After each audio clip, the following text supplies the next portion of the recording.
Hello everyone, welcome back. Today we will study about some important terms of chapter Crop Production and Management. Vermicompost. Vermicompost is an eco-friendly compost which is prepared by the activity of earthworms.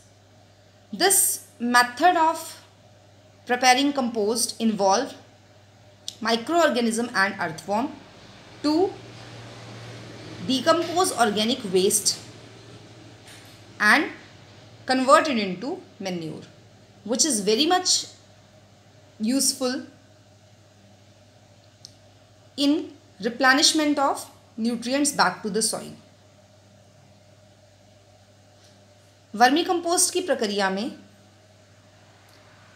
केंचुओं और सूक्ष्म जीवों की मदद से organic waste को simplify किया जाता है, जिसको हम खेतों में खाद की तरह प्रयोग करते हैं और इससे अनाज की उत्पत्ति को बढ़ाते हैं. Manure.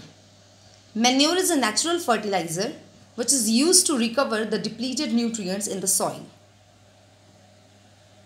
Manure is an organic substance obtained from the decomposition of the plant animal waste, dead plants, by the action of decomposers. देसी खाद जो ऑर्गेनिक वेस्ट मटेरियल से बनती है और मिट्टी के पोषक तत्व को दोबारा से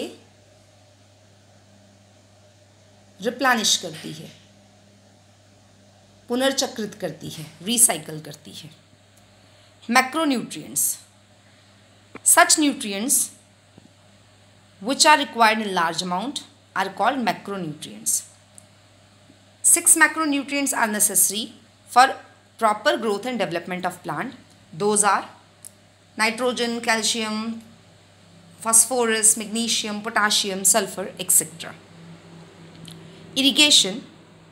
Irrigation is the application of water to the field to provide essential moisture content which is crucial for the growth of crop by the means of canal, well, tubules, etc. So, watering of the plant at regular interval for proper growth and development is called irrigation. निश्चित समय अंतरकाल पर पेड़ पौधों को पानी की ज़रूरत को पूर्ण करने वाली प्रक्रिया को सिंचाई कहा जाता है.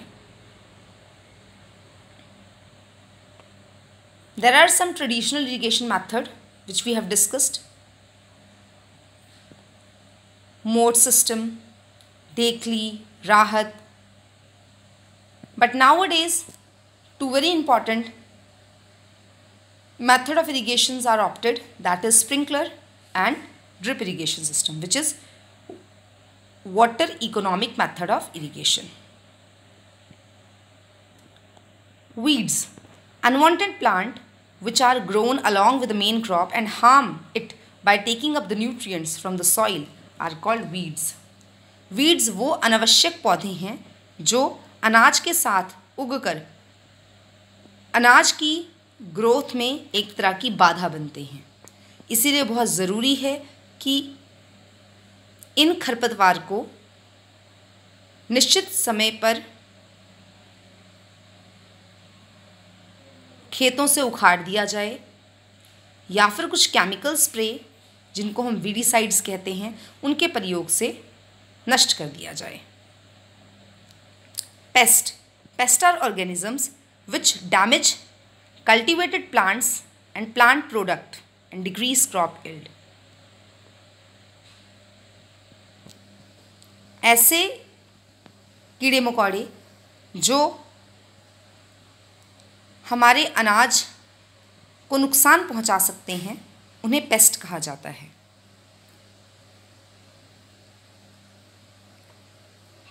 पेस्ट को कंट्रोल करना बहुत ही ज़्यादा अनिवार्य है, अन्यथा ये हमारे अनाज उत्पादन को नुकसान पहुंचा सकते हैं, उसमें भारी कमी आ सकती है.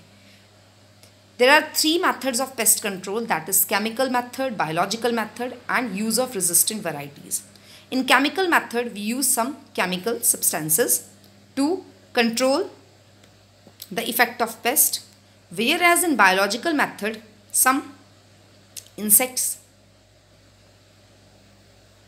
are left in fields or are involved in cultivated fields to consume these pests as their food and control the growth of pest.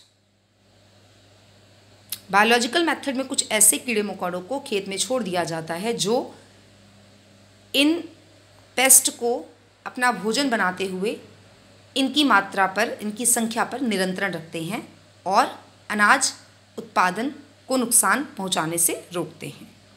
Use of resistant varieties involve uses of hybrid seed which are resistant to disease as well as unfavorable environmental condition, जिसमें हम hybrid बीजों का प्रयोग करते हुए खेती करते हैं जो कि मौसम में बदलाव को बर्दाश्त कर सकती है. अधिक तापमान हुआ या अधिक बारिश हुई तो उसको बर्दाश्त करते हुए अनाज उत्पादन में वृद्धि करती है. Thank you.